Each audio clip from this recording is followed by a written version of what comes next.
કે જેમને આ ભાગવતનો મનોરથ કર્યો છે. કેટલી વાર એમના દ્વારા ભાગવતજીનો મનોરથ સંપન્ન થયો.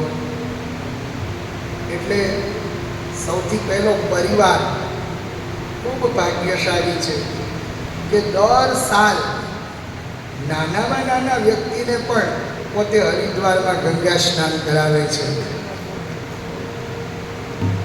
જે લોકો હરિદ્વાર નથી આવી શકતા એવા લોકોને પણ ગંગાજીમાં સ્નાન અને ભાગવતજીનું શ્રવણ જે પરિવાર કરાવે છે, આપણે હૃદયથી પરિવારનો જેટલો આભાર માનીએ એટલો ઓછો છે. અને વ્યાસપીઠથી ભગવાનને પ્રાર્થના કરીએ કે પરિવારને એટલું બળ આપે કે આવા ને આવા આયોજનો એમના દ્વારા થતા રહે. એ જ હૃદયનો ભાવ અને અભ્યર્થના સાથે પ્રથમ સ્કંદની કથામાં પ્રવેશ કરું તો પ્રથમ સ્કંદમાં 3 મહાપુરુષોના ચરિત્રો છે. એ 3 મહાપુરુષો એટલે 3 પરમ ભાગવત પુરુષ.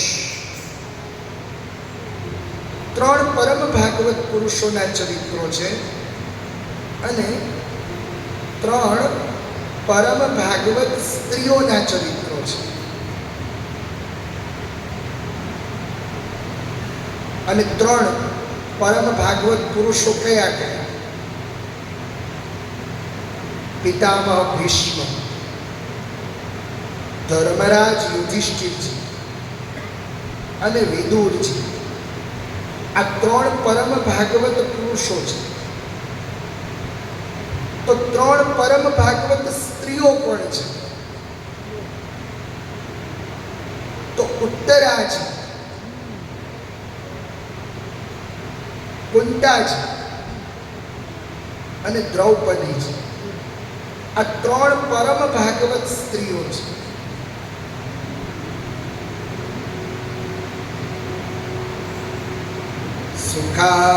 સુખાવસાની ઇદમેવ સારમ દુઃખાવસાની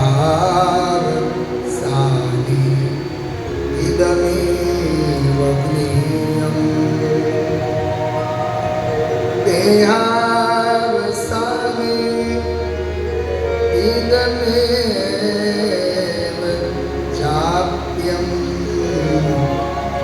ગોવિંદ દામોદર માધવ. આ શ્લોક બહુ સમજવા જેવો છે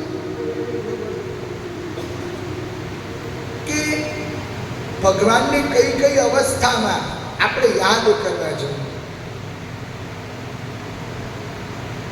આપણે અવસ્થામાં ભગવાનને યાદ નથી કરતા. વ્યવસ્થાનો અભાવ થાય ત્યારે ભગવાનને યાદ કરે. કોઈ વ્યવસ્થાનો અભાવ હોય ત્યારે આપણે તરત કહીએ મુશ્કેલી જ્યારે પડે ત્યારે તને યાદ કરે. મુશ્કેલી પડે, વ્યવસ્થાનો અભાવ થાય ત્યારે આપણે ભગવાનને યાદ કરીએ. પણ આપણે અવસ્થામાં ભગવાનને યાદ નથી કરતા. આ 3 જણે અવસ્થામાં ભગવાનને યાદ કર્યા છે. સુખાવસાની, જ્યારે સુખનો સમય હતો, સુખ આવવાનું હતું, હસ્તિનાપુરનું રાજ્ય મળવાનું હતું, ત્યારે એ સમયે કુંતાજીએ ભગવાનને યાદ કર્યા છે. અને કુંતાજીએ ભગવાનની પાસે દુઃખ માંગ્યું. પણ સુખના સમય દુઃખ માંગ્યું. આપણે જોયું ને સ્તુતિમાં તો સુખાવસાન પછી વિપત્તિના સમયે, દુઃખના સમયે ઉત્તરાજીએ ભગવાનને યાદ કર્યા.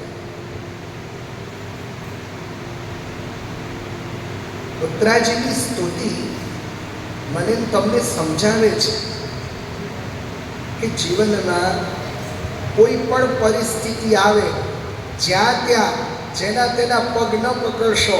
પગ પકડવા હોય ને તો ભગવાનના પગ પકડજો, ભગવાનને શરણે જજો.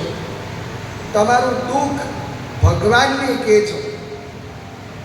બાકી માણસને દુઃખ કઈ કોઈ ફાયદો નથી, નુકસાન બહુ છે.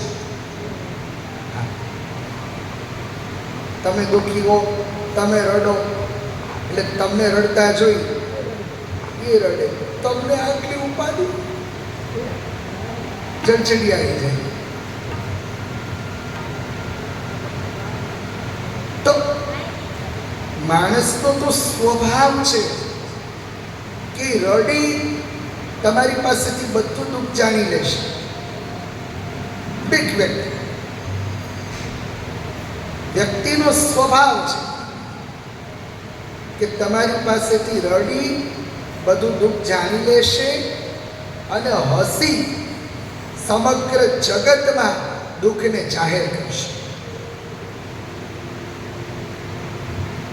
તો દુઃખની અવસ્થામાં ઉત્તરાજીએ ભગવાનને યાદ કર્યા.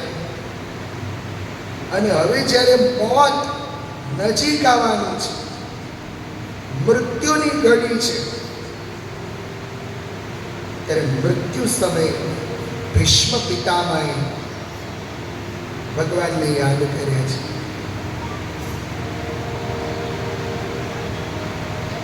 દેહાવસાને મૃત્યુને કેવી રીતે મંગલમય બનાવવું એ શ્રીમદ ભાગવતજી સમજાવે છે.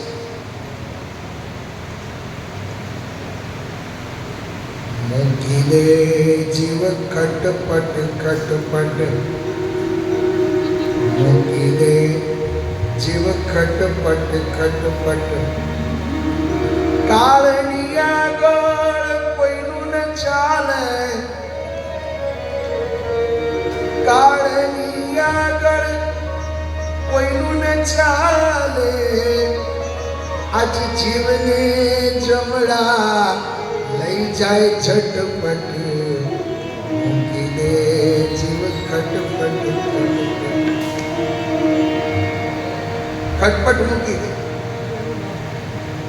રામનું નામ તું પ્રેમથી રટ રટ,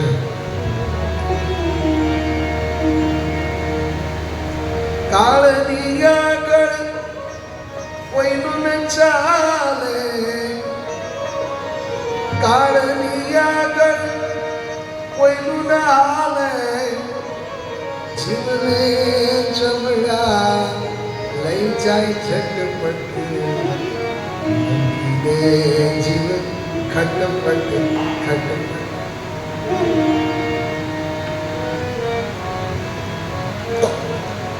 યુધિષ્ઠિર મહારાજને રાજ્ય મળ્યું, પણ ધર્મરાજને વિષાદ થયો છે, શોક થયો છે. ધર્મરાજને શોક કયો થયો? ધર્મરાજે વિચાર્યું કે મેં સ્વજનોને માર્યા છે, સ્વજનોને મારી અને મેળવેલી સત્તા શું મને શાંતિ આપશે? પારકાના અને પોતાના બધાઈને હણ્યા. એ સમયે દ્વારકાધીશ પાંડવોને કુરુક્ષેત્રમાં લઈ આવ્યા છે. આજ મહાભારતના અંતિમ પાત્રને વિદાય આપવા માટે અનેક ઋષિમુનિઓ આવ્યા છે. કોણ કોણ આવ્યું? તો ભાગવતજીમાં આખું લિસ્ટ આપી દીધું. પર્વતો, નારદો, ધૌમ્યો, પર્વત મુનિ, નારદજી, ધૌમ્ય, ભગવાન વેદવ્યાસજી, આ બધા તો આવ્યા. પણ ભીષ્મ પિતામહનો ગુરુ ભગવાન પરશુરામજી આવ્યા છે.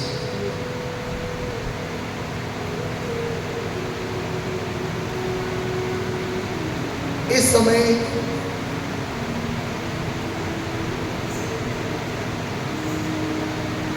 ધર્મરાજ યુધિષ્ઠિરજીએ ભીષ્મ પિતામહને પ્રણામ કર્યા. પિતામહ ભીષ્મ એમને ધર્મરાજ યુધિષ્ઠિરજીને રાજધર્મ, સ્ત્રી ધર્મ, આપદ ધર્મ આ બધા ધર્મોનું નિરૂપણ કર્યું. અને સામે દ્વારકાધીશ ઉભા છે, ભગવાન ઉભા છે. ત્યારે ભીષ્મ પિતામહે ભગવાનના દર્શન કરીને કહ્યું, સદેવ દેહો ભગવાન પ્રતીક્ષતા ભલે વરમ યા યદિદમ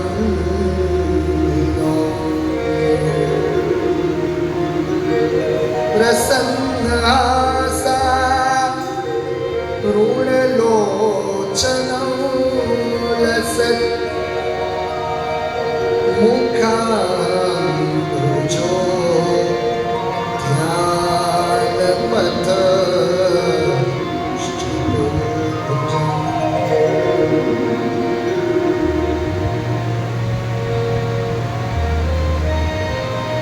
તો ભીષ્મ પિતામહે ભગવાનની સ્તુતિ કરી. સ્તુતિ કરતા ભીષ્મ પિતામહ દ્વારકાધીશને કહે છે,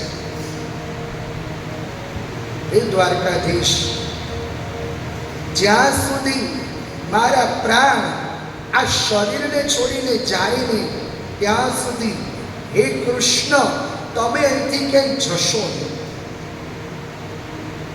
તમે મારા નયનોની સામે રહેજો. અને મૃત્યુ સમયે પછી તો કોઈની સાથે ગોઠડી નહીં, પછી તો ગોવિંદ સાથે ગોઠડી માંડી. આ ભીષ્મ પિતામહે 10 ઇન્દ્રિયો અને 11મું મન ભગવાનને સમર્પિત કર્યું. અને એમને 11 શ્લોકોમાં ભગવાનની સ્તુતિ કરી. સ્વતંત્ર વિષય છે ભાગવતજીમાં ભીષ્મ પિતામહે કરેલી સ્તુતિ.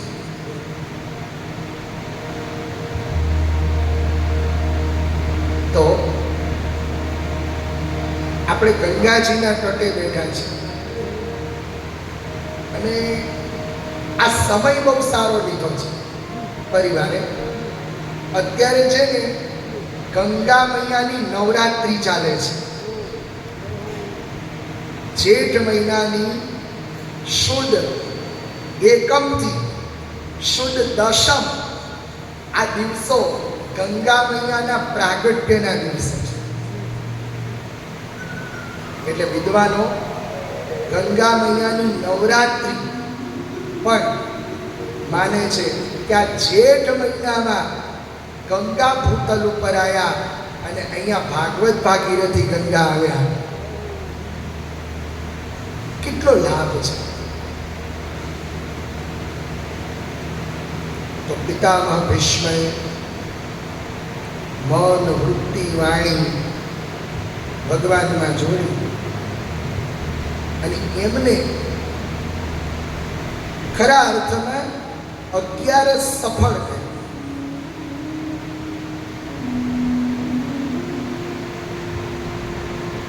શું કહે છે ભીષ્મ પિતામહ? શ્રી ભીષ્મ ઉવાચ ઇતિમતિરૂપકલ્પિતા વિતૃષ્ણા ભગવતી સાત્વત પુંગવે વિભુમ્ને સ્વસુખમુપગતે વચિદ વિહર્તુમ પ્રકૃતિમુપે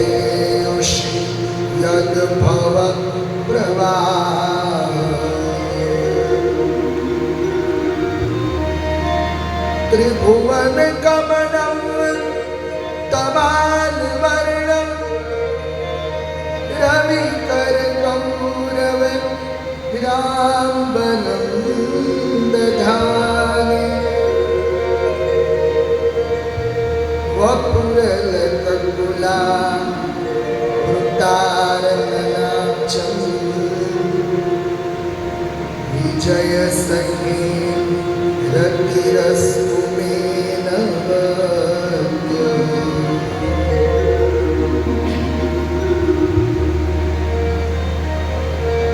तो इति शब्दથી વિશ્વ પિતામહે સ્તુતિનો આરંભ કર્યો. હવે તમે કોઈ પણ સ્તુતિ જુઓ તો સ્તુતિનો આરંભ અધ શબ્દથી થાય, પણ ભીષ્મ પિતામહે ઇતિ શબ્દથી સ્તુતિનો આરંભ કર્યો. ઇતિ એટલે હે દ્વારકાધીશ, મારા જીવનનું આ અંતિમ પુષ્પ છે, તમે એનો સ્વીકાર કરો. એ પછી હું કોઈ પુષ્પ ચડાવવાનો નથી. સ્તુતિ કરતા કરતા પિતામહ ભીષ્મ કહે છે કે મારે કુંવારી કન્યા છે. એ કુંવારી કન્યાનું નામ શું? તો કે મતિ. મારી બુદ્ધિનો તમે સ્વીકાર કરો. જો કુંતાજીએ મન ભગવાનને આપ્યું અને ભીષ્મ પિતામહે બુદ્ધિ ભગવાનને આપી. સંકલ્પો સઘળા પ્રભુને તું સોંપજે, નિર્ણયો જીવનમાં એના તું માનજે. સંકલ્પો સઘળા પ્રભુને તું સોંપજે, નિર્ણયો જીવનમાં એના તું માનજે. મન બુદ્ધિ જેના છે એને તું આપજે, મનનું પ્રભુના ચરણમાં તું રાખજે. તો મારી મતિ, મારી બુદ્ધિનો તમે સ્વીકાર કરો. અને મતિરૂપી કુંવારી કન્યા કેવી છે? તો કે વિતૃષ્ણા. મારી કન્યા ક્યાંય ફસાણી નથી, એટલે મારી બુદ્ધિ ક્યાંય ફસાણી નથી, નામમાં, ચામમાં કે દામમાં.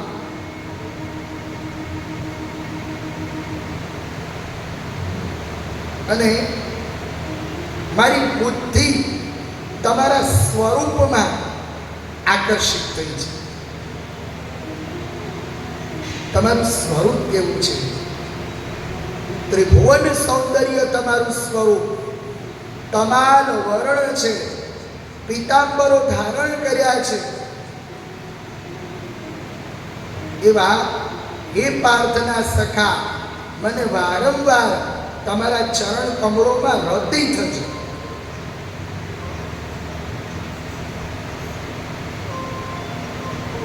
અને આપણી બુદ્ધિ જ્યારે ભગવાનના સ્વરૂપમાં ખેંચાય તો એ બુદ્ધિની સાર્થકતા છે. બુદ્ધિ ભગવાનના અસ્તિત્વનો સ્વીકાર કરે તો એ બુદ્ધિ શુદ્ધ છે. પણ એ ભગવાનના અસ્તિત્વનો ત્યારે સ્વીકાર કરે જ્યારે આપણે ભગવાનના ચરિત્રો સાંભળીએ, ભગવાનના ચરિત્રો તરફ આપણે આપણી બુદ્ધિને વાળીએ. કારણ કે આપણી બુદ્ધિએ પૈસાનું મહત્વ સ્વીકાર્યું છે. કેમ કે એ તરફ આપણી બુદ્ધિ છે.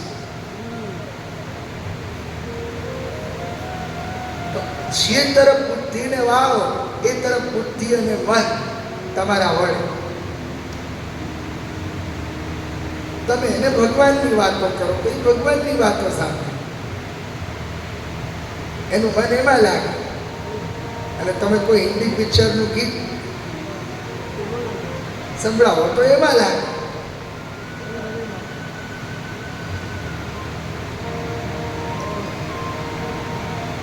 એટલે બુદ્ધિને જેમ વાળો એમ કરે.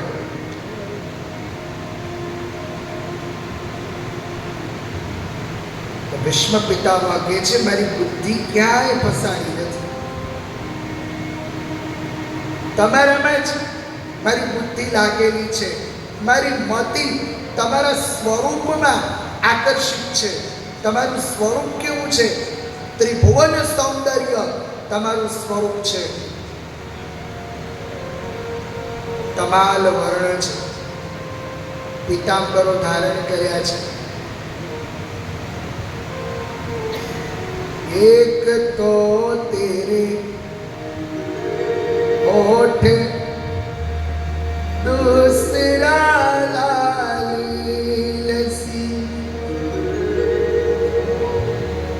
तीसरा तेरा मुस्कुराना, दिल दीवाना हो गया. सावरी सूरत पे मोहन दीवाना हो गया, दिल दीवाना हो गया मेरा, दिल दीवाना हो गया. सावरी सूरत पे मोहन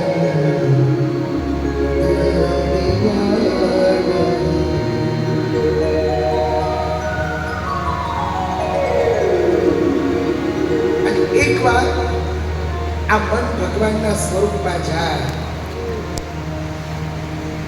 પછી તમે જે કરો એ ભગવાનના આશીર્વાદ છે, એ ભગવાનની પૂજા છે.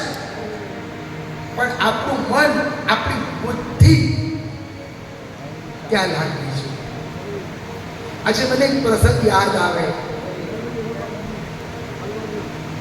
કે ટ્રેનમાં મારા જેવો એક પ્રજ્ઞાચક્ષુ વ્યક્તિ, ટ્રેન ચાલી જાય છે અને મારા જેવો એક પ્રજ્ઞાચક્ષુ વ્યક્તિ ટ્રેનમાં ભજન ગાય છે, ઈશ્વરનું આરાધન કરે છે, ડબે ડબે ફરે છે. કોઈ 5 પૈસા આપે, કોઈ 10 પૈસા આપે, એમાં એનો જીવન નિર્વાહ ચાલે. પણ એક દિવસ એવું થયું કે આ ભાઈ ડબે ડબે ફરતા હતા, ખૂબ સારા ભજન ગાય. એમાં ઉપર ટ્રેનના સીટમાં એક વ્યક્તિ સૂતો હતો. એ જાગી, એને ભજન સાંભળ્યા તો એને પૈસા આપવાની ઈચ્છા થઈ, પણ એ ઉપર સૂઈ ગયો હતો એટલે એને પૈસા નીચે નાખ્યા. નીચે પેલા ભાઈને કીધું લો ને જરા પ્રજ્ઞાચક્ષુ વ્યક્તિ છે એમને આપો જે ગાય છે. એટલે પેલા ભાઈ આપવા જાય, એ ભાઈએ આ પ્રજ્ઞાચક્ષુ વ્યક્તિને પૈસા આપ્યા. એટલે પ્રજ્ઞાચક્ષુ વ્યક્તિના મુખથી એક ઉદ્ગાર નીકળ્યો કે ભગવાન તમારું ભલું કરે. આવા આશીર્વાદ આપ્યા. શું આશીર્વાદ આપ્યા? ભગવાન તમારું ભલું કરે. ત્યાં ટ્રેનમાં આજુબાજુ માણસો હતા, એને કીધું લો, રૂપિયો કોકે આપ્યો અને આશીર્વાદ કોકને મળ્યા.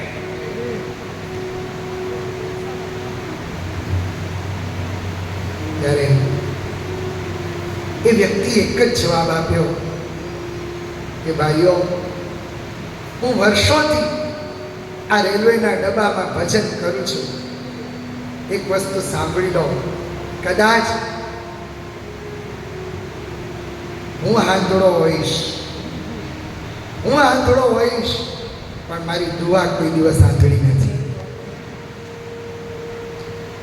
કદાચ મારી જોડે દ્રષ્ટિ નહીં હોય, પણ મારી જે દુઆ છે અને મારા જે આશીર્વાદ છે એ ભજનનો એટલો પ્રભાવ છે કે પ્રજ્ઞાવાન છે.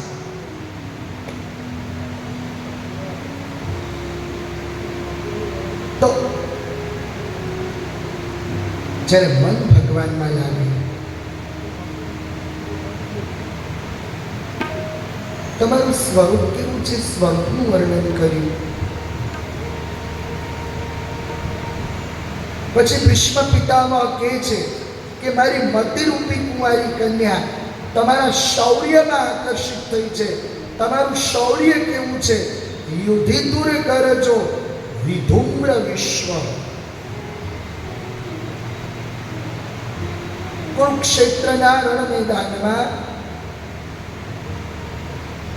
તમે અર્જુનના રથને લઈ આવ્યા. એ પછી કુરુક્ષેત્રની રણભૂમિ પર તમારી દ્રષ્ટિ જેના જેના ઉપર પડી એ બધા મૃત્યુ પામ્યા. અર્જુનજીએ તો ખાલી મળદાને જ માર્યા છે. તો તમે અર્જુનનું કવચ બન્યા. એવા હે પાર્થના સખા વિજય સખે. અર્જુનનું એક નામ વિજય છે.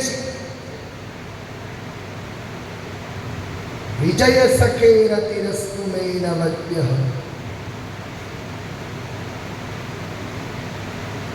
એ પછી તો ભીષ્મ પિતામહે પ્રતિજ્ઞાને યાદ કરી. સ્વનિગમમપહાયમ પ્રતિજ્ઞા. એક શ્લોકમાં ગીતાજીને પણ યાદ કર્યા, ભગવાનની પ્રતિજ્ઞાને પણ યાદ કરી કે ભક્તને માટે થઈ તમે પ્રતિજ્ઞા પણ તોડો છો. અહીંયા ભીષ્મ પિતામહે સ્તુતિમાં રાસનું સ્મરણ કર્યું. હવે આપણને પ્રશ્ન થાય કે રાસનું સ્મરણ કેમ કર્યું? આ તો રણભૂમિ છે અને રણભૂમિમાં રાસને યાદ કર્યા. તો સામે ગોપીચંદ વલ્લભ ઉભા છે અને જ્યાં ગોપીચંદ વલ્લભ ઉભા હોય પછી તો રણભૂમિ એ પણ રાસની ભૂમિ બની જાય. જ્યાં ભગવાન હોય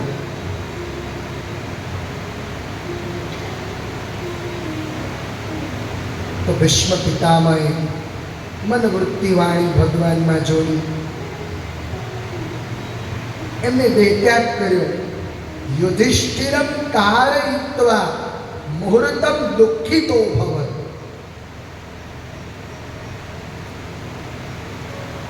બે પ્રકારે શ્રદ્ધાંજલિ અપાઈ, સાત્વિક શ્રદ્ધાંજલિ અને રાજસી શ્રદ્ધાંજલિ. સાત્વિક શ્રદ્ધાંજલિ એ ઋષિ મુનિઓએ આપી, દેવોએ આપી, અને રાજસી શ્રદ્ધાંજલિ એ રાજા મહારાજાઓએ આપી. યુધિષ્ઠિર મહારાજે બધી ક્રિયાઓ સંપન્ન કરાવી. જ્ઞાની પુરુષનો બહુ શોખ ન હોય, યુધિષ્ઠિર મહારાજનો રાજ્ય તિલક થયું છે.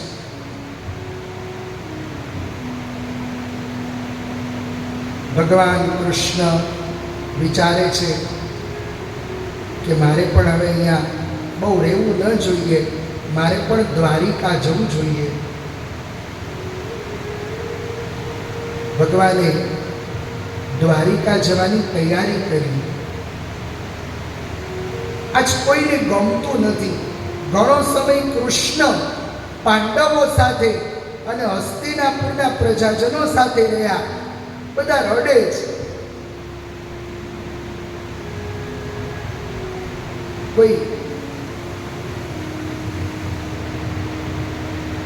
કોઈ સ્મરણ કરે છે કે હું તો કૃષ્ણ જોડે જમતો હતો.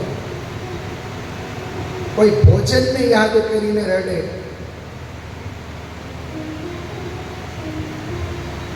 કોઈ એ વસ્તુને યાદ કરીને રડે કે હું તો કૃષ્ણની જોડે સૂતો હતો.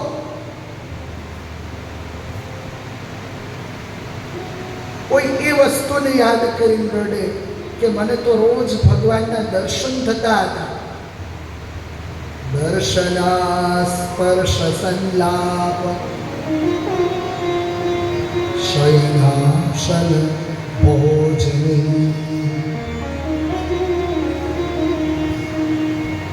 પ્રેમના 6 લક્ષણો છે, ભાગવતજીમાં બતાવ્યા છે. ષડવિધમ પ્રેમ લક્ષણમ. તો પ્રેમનું પહેલું લક્ષણ કયું છે? દર્શન. દર્શન મળવા, પ્રિયતમના દર્શનની ઝંખના, એ પ્રેમ છે. સ્પર્શ, શયન, તો કૃષ્ણની એક વાતને યાદ કરી અને હસ્તિનાપુરના પ્રજાજનો રડે છે, પણ હસ્તિનાપુરની જે સ્ત્રીઓ છે એ યદુકુળને બહુ સરાહે છે. અહો અલમ શ્લાઘ્યતમ યદુકુલમ.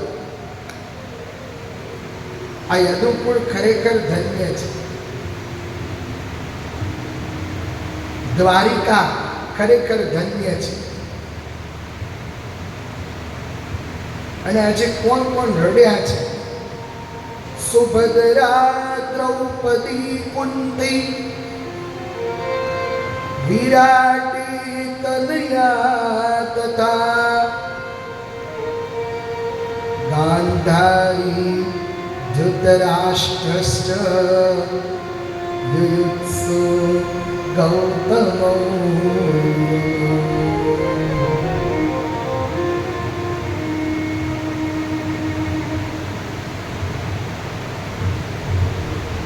આજે સુભદ્રાજી રડ્યા છે,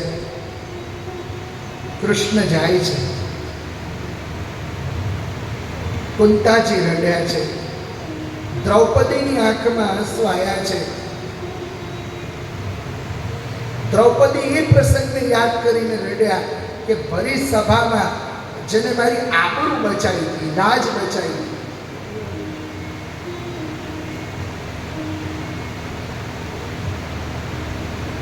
પછી તો ભગવાન રથમાં બેઠા છે. અર્જુનજીને સાથે લઈ ભગવાન હસ્તિનાપુરથી નીકળે છે. વાજિંત્રો વાગવા લાગ્યા.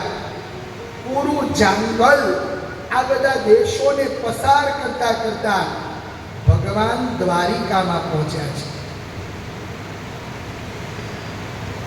દ્વારિકાના પ્રજાજનોએ પણ ભગવાનની સ્તુતિ કરી છે. ભગવાન વસુદેવજીને મળ્યા છે, દેવકીજીને મળ્યા. કુરુક્ષેત્રમાં જે જે ઘટના ઘટી એ બધું વૃત્તાંત દેવકીજી, વસુદેવજી અને પટરાણીઓને સંભળાવ્યું છે.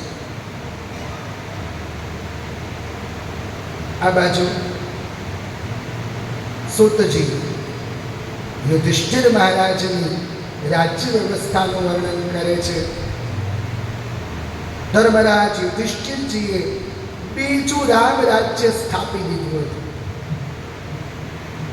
આ બાજુ ઉત્તરાના ઉદરમાં જે બીજ છે,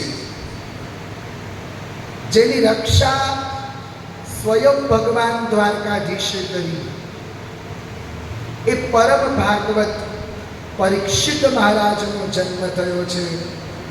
બોલો પરીક્ષિત મહારાજ કી જય.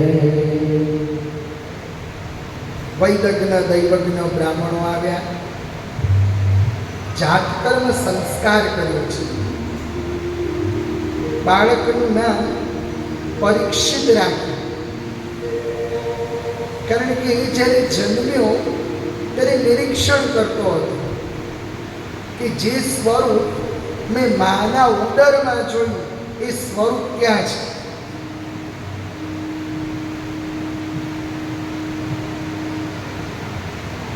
બ્રાહ્મણોએ ભવિષ્ય કથન કરતા કહ્યું,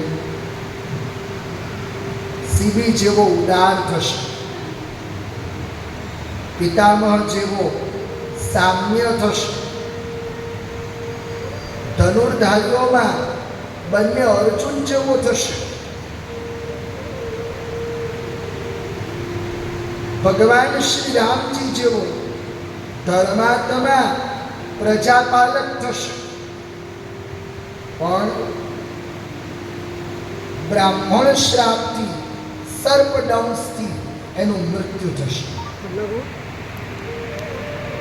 ધર્મરાજ યુધિષ્ઠિરજી ધ્રુજે છે. બ્રાહ્મણોએ કહ્યું, ચિંતા કરશો નહીં, જ્યારે એને ખબર પડશે કે મને શ્રાપ થયો છે ત્યારે યોગ્ય સદુપયોગ